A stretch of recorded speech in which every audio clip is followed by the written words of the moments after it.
Hello and welcome to another video. Okay, you've read the title, you know what's happening. Auscision Models Parcel Van Review.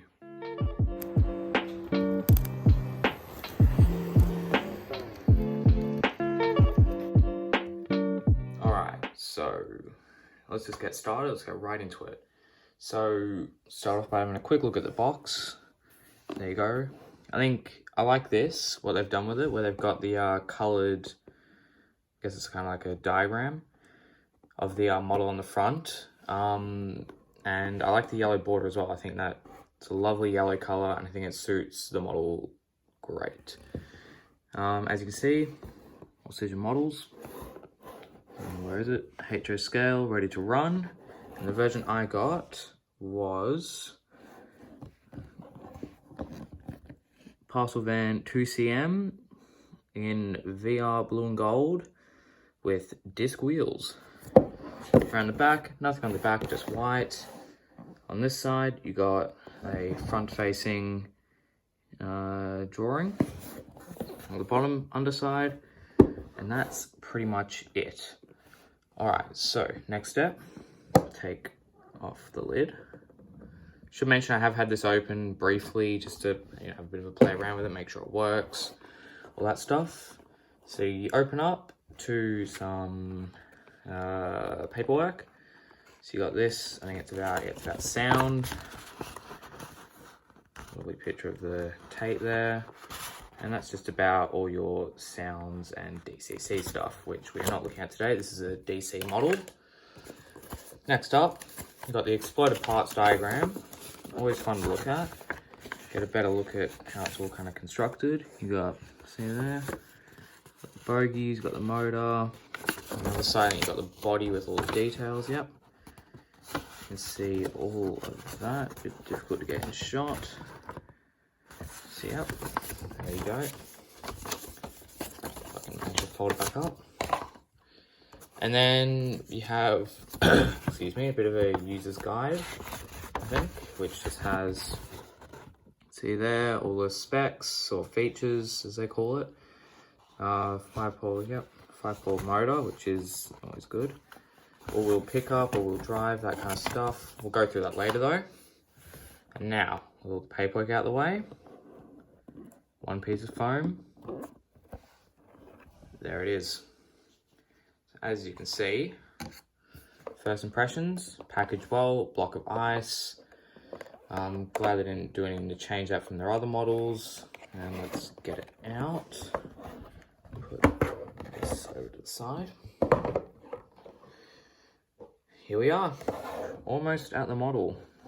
So yeah, pretty just good standard packaging. This is, yeah, it's just good packaging for pretty much all model trains, what everyone should use.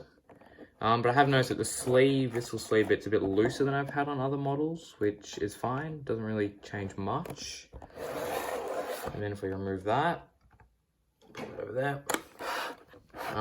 We're as close as we are to the model, but there's one more thing I want to check out. If you go under here, we have some head code discs. If I can, you gotta bring that up to the camera, let focus.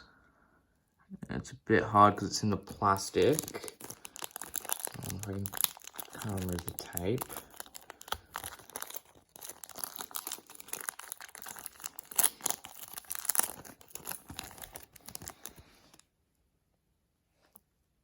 There you are. So you got lovely little head code discs in there. I haven't got them out yet. I think they're plastic. They look to be plastic, which is good.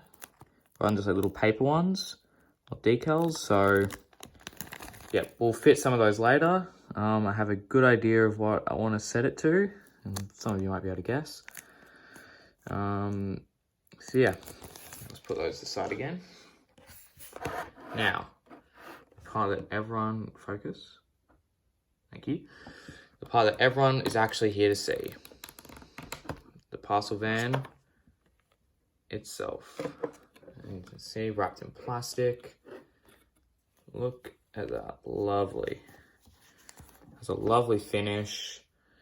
It's like a semi-gloss or, semi-gloss. All right, and I'll quickly cut when we have it properly out the box. So before we get right into the details, I'd just like to quickly talk about stuff like the weight and the price. The weight, it comes in at 228 grams, which is all right. It doesn't need to weigh much, as it's not going to haul anything, or most people aren't going to haul anything with it because that's how they run in real life. And when it comes to pricing, I bought one on pre-order for $275. But if you want to get one now, you're going to have a bit of trouble because they are sold out on the Auscision Models website. But if you can find them at a retailer, they'll probably be around 335 Australian dollars.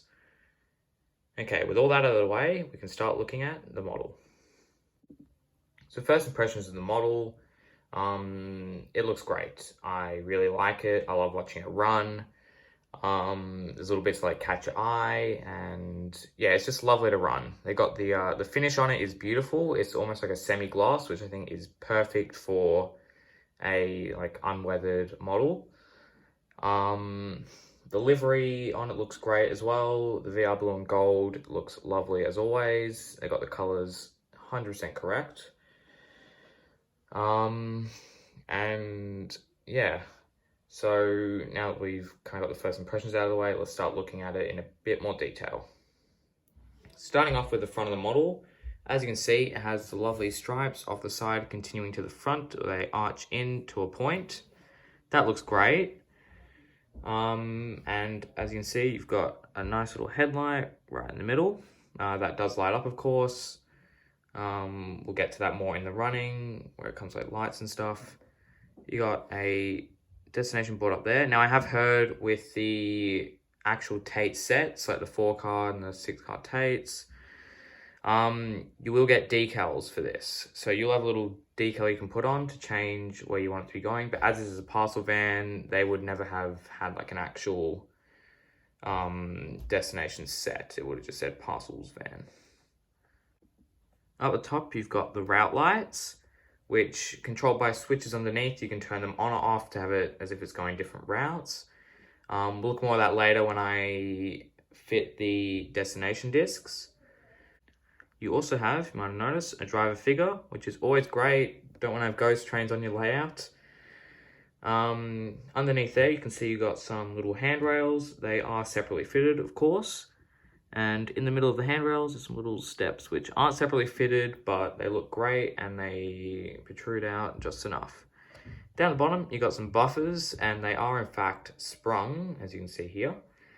And in between there, you got a KD knuckle coupler, which are great quality couplers, and yeah, lovely. But on the side of that, you got some various hoses. Not sure what they're for. I know one's probably a vacuum hose. Atop the coupler, you have some coupler cut levers, which do, if I can grab at it, they do move. Try the other side. There you go, you can see it there. Moves up and moves back down, which is a unnecessary but very nice touch of detail. You also have up here a little horn, which is great. A little pipe there is molded on. I feel like it protrudes a little bit more.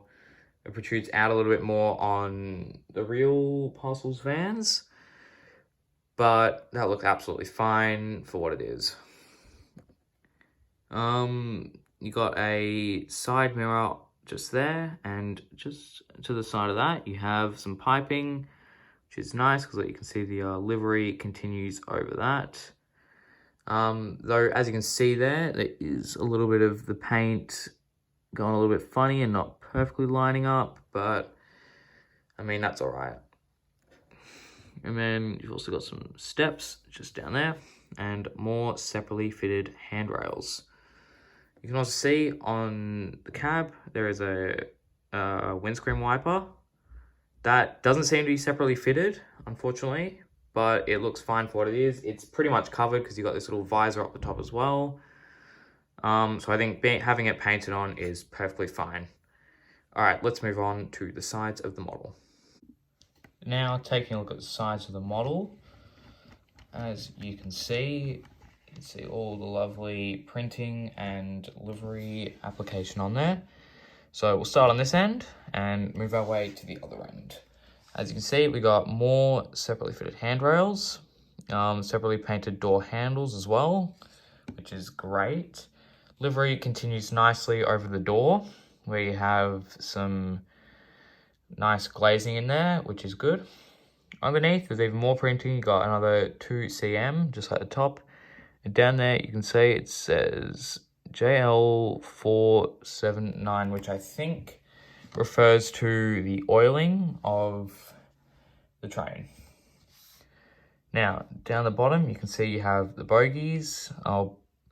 They have, as you can see, lovely detailing. Like you can see the VR, where it says VR on the axle box.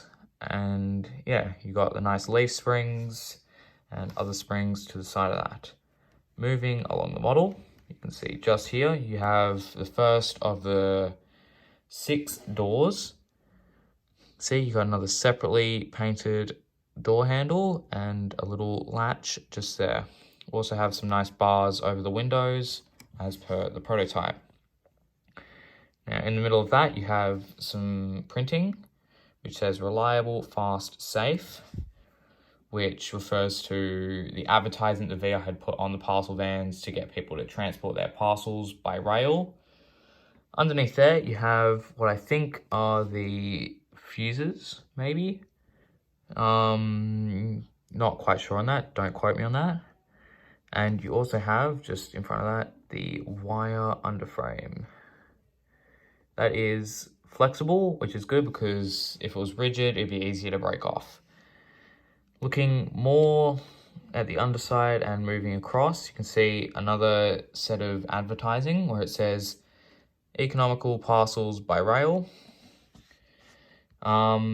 which, as like the other one, it's advertising to get the VR could get people to transport their parcels by rail. Under there, you can have what I think is a compressor for the air brakes. Moving along again, you got another set of doors, just like the other one. Though, unlike the other one, you have a circuit board quite noticeably in there. I'm sure there's a reason why it's like that, but I mean, couldn't Auscision have figured out a better way to maybe put it down a bit? But I mean, it's not a huge detail. Not a huge issue, but you don't really notice it while it's running. So I suppose that's fine, but it is there, which is a bit unrealistic and a bit not great to look at. Unsightly, that's the word. Have another set of bogies, obviously, and some more 2 cm printing. And just there, as you can see, there is a ladder, or step ladder for the crew to get on and off the carriage. I'm not sure whether to call this a loco or a carriage or a train, so I'll probably throw those terms around a bit and someone can correct me in the comments.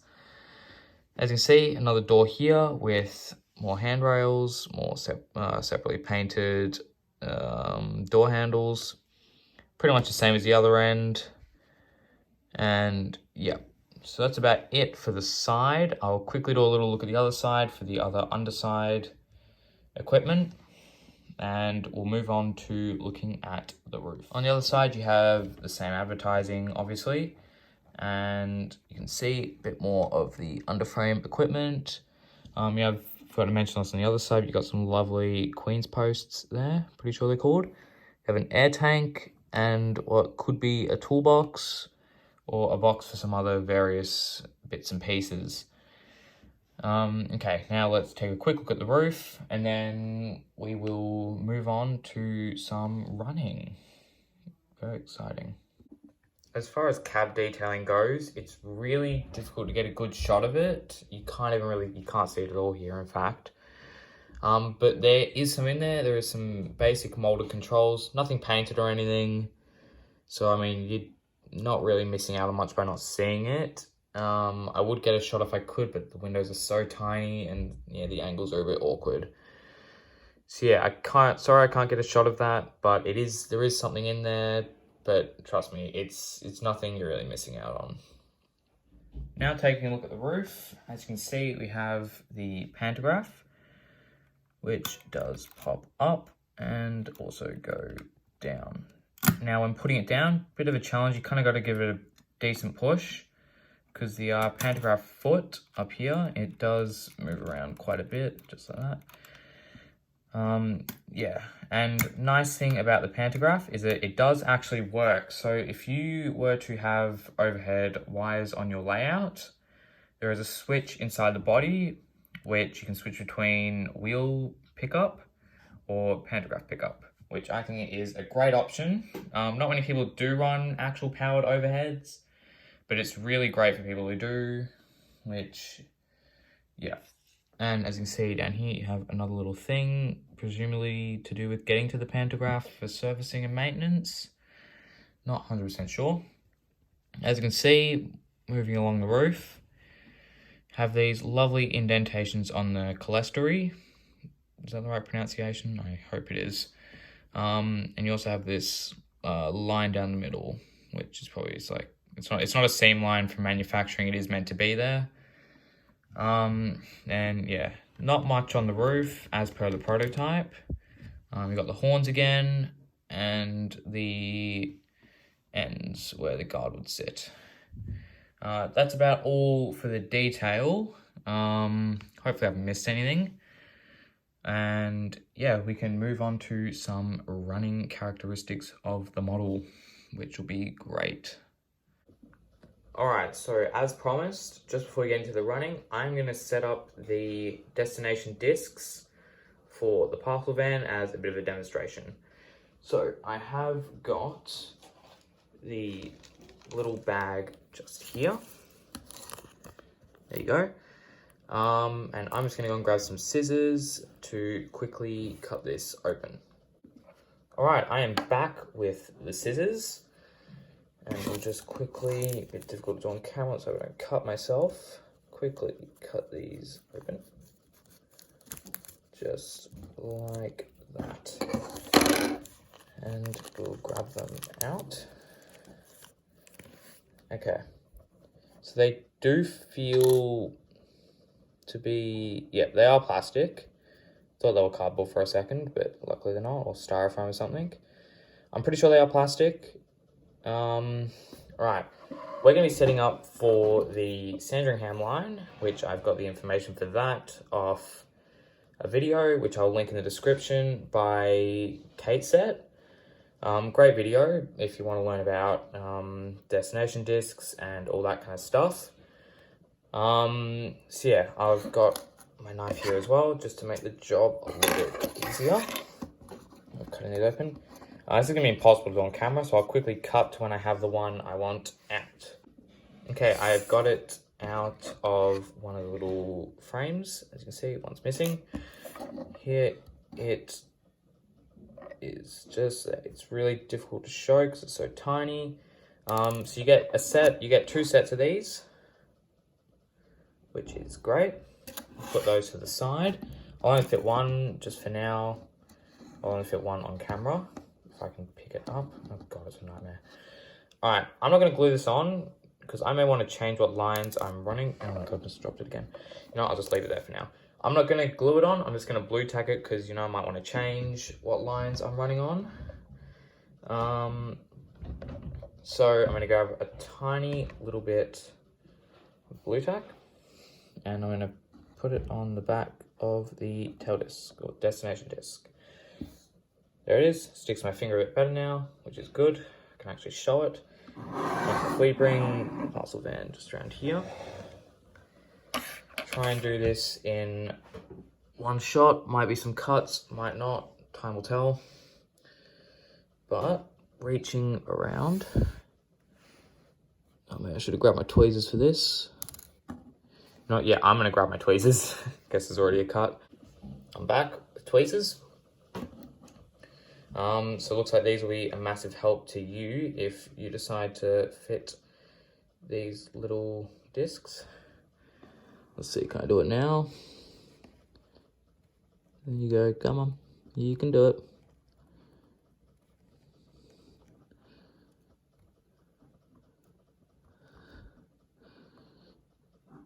Okay, well, it's stuck on there now, but it's not in the right spot. It's nice that they've left this little sort of gap to put it on. All right, that's not the cleanest job I could do. You can see a bit of blue tack sticking out the top. I'll probably clean it up later because I just kind of wanted to demonstrate it on camera, and I'm sure you could do a better job if you're not on camera. And yeah, that's not all we've got to do though. As you can see in the image, that little route light is on, the middle one, and the side ones are off. So what we want to do with that, being as careful as I can, you can see you have some little switches just under there. I'm going to quickly read over the instructions to figure out which ones I need to switch on and which ones I need to keep, or which ones I need to switch on and off. So after some quick reading, I need to turn off switches 3 and 5, which you can see just there, and I've put it on a bit of foam to protect the detailing. If it's suggested in the instructions that you hold it while doing this, but as I'm showing on camera, that's a bit difficult, so we'll just chuck it down like this. I'm going to use the tweezers to get in there. So what you just want to do, flick that, and that. There you go. And that should be now set to Sandringham. And while we're here, you can see some more nice detailing with like the brakes. Yeah, little brake things, air compressor, yeah, all that. Actually, I think that's the air compressor over there. Got that wrong in just before. Whoops. All right, so now with that, we can start looking at running. Just a quick idea I had while I was editing the video. So you see, you got the destination disc. You could probably just flip them over, and they're all white on the back. So you could probably use them as tail discs to show the rear end of the train if you wanted. Just so that was a cool little idea if you wanted to do that. Alrighty, so we're now in the garage on the very much work in progress layout. And we're going to take a look at the running characteristics of the model. Stop it just in frame. This has been run in before, so yeah, we'll just get right into the slow speed. And now turning it up.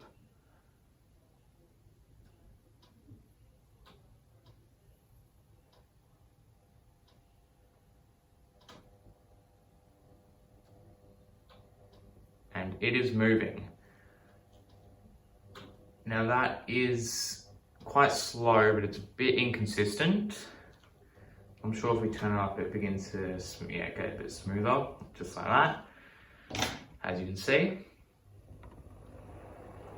So yeah, so at the lower speed, like when you're going really, almost unrealistically slow, it's not completely smooth. But once you start getting to speeds that you more want to be moving at like that, I mean, that's perfectly smooth. That's pretty much all you need if you really think about it. Because you're not going to be doing much shunting with this. It's more of just kind of like a send it around the layout on its own, let it do its thing. But yeah, so it's just something to keep in mind that the really slow speed isn't all that good. But I mean, that's pretty good there. That's a bit slower. So yeah, that's it's pretty much that. And yeah, we'll take a quick look at the mechanism. I'll take off the body and we'll have a look around. All right, removing the body for things like servicing and stuff is, to put it bluntly, a pain in the ass. Auscision models uses tabs to hold the body on instead of screws. So what you have to do is you have to pry apart at the sides of the body, to release it from the tabs. This just feels horrible while you do it. It feels like you're gonna break something. I really wish they'd just use screws, but obviously I don't work there. I'm just a guy on YouTube with 100 subscribers. I don't really, they're obviously not gonna listen to something like that. Which is fine, obviously, but yeah. So I'm gonna quickly do that. I'm not gonna record any of it because, yeah, as I said, it's a massive pain. So I'll be right back when the body is I'm just about ready to start taking the body off. I've got my screwdrivers here, but I've just noticed, if you look here, it says there's meant to be a guard in the guard seat. Now, I could be wrong, but I have not seen a guard in there. Also, looks like there's a brake wheel in there, which is kind of cool. But yeah, so from what I've seen, I can't really see a guard in there. There very well could be though. We'll find out when I take the body off, I suppose. But yeah, that's interesting. I didn't notice that. All right, so I've been going at this for a while now, and as you can see, I've got some of the focus. Doesn't really matter. I've got some of the tabs off. That's one side. So what a whole other side. I don't know if I'm going to remove the body, just because it is such a massive pain that I fear I'm going to break something. And I mean, okay, so there's two tabs in the middle, like there and there about.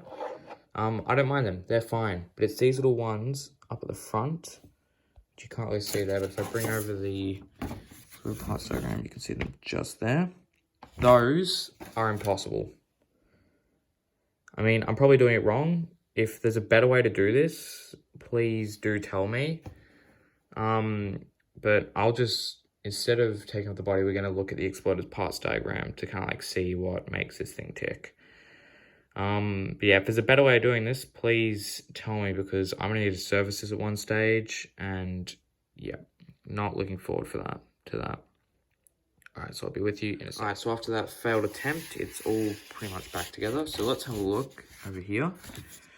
So as you can see, that's apparently a 5-pole skew wound motor, which is good. Those little balls on the end could just be part of the drive shafts, but they also could be flywheels. Now, judging by the way it runs, I'm leaning towards that they could be flywheels, which is always good. Look down, where is it? There you go. There's the gears and pickups and all that. So looks like we got standard, nice wiper pickups. Good, basic, keep it simple. You got the gears. Looks like it's nicely geared. Those look like bearings for the wheels, which is always good as well. Looks like it's all-wheel drive as well, because it looks like both bogies are identical. And yeah. I'll see if I can find where that switch for the overhead thing is located, but I don't think it'd be on here. I mean, it might be. And then this is all just like the body stuff. But yeah, so that's about as good as I can do, sorry, but yeah. We'll get back, and then we'll get back to doing some running shots. Alrighty, so now that we've got that stuff out of the way, let's just take a look at the lighting. I'll just hold it here and turn the power up. As you can see, just wanted to get away. The headlight is lit up very nicely, nice and bright. The destination board as well. Turn off over there. Oh, it's not liking that, you know. I'll just turn it off for a sec. As you saw, that middle light was on and the rest were off. They all light up, but as before, when I was doing the switches, you could see that I turned those two off. Now, if we quickly just show you in the other direction, you get some red lights on to show the back of the train, which is great. So yeah, that's all the lighting really. Let's get into some nice running shots.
So what are my final thoughts on the Auscision Models parcel van? I really like it. I'm thrilled. It's a good runner. It looks good. It's nicely detailed. It's high quality. Only real gripe, as you would have seen as I was trying to disassemble it, those tabs. No, I don't like them at all.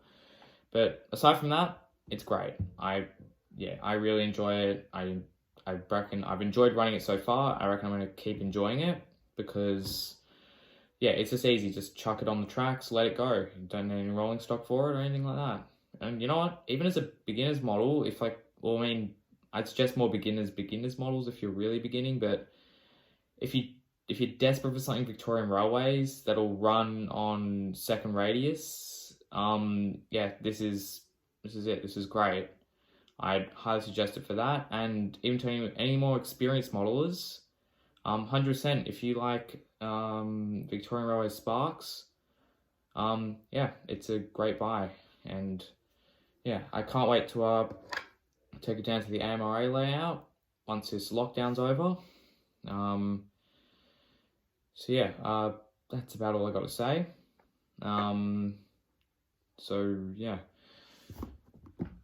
stay tuned for more videos. Maybe, hopefully, we'll see.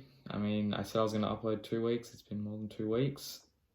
But yeah, so like, subscribe, and I don't really mention this in the video, but join my Discord server.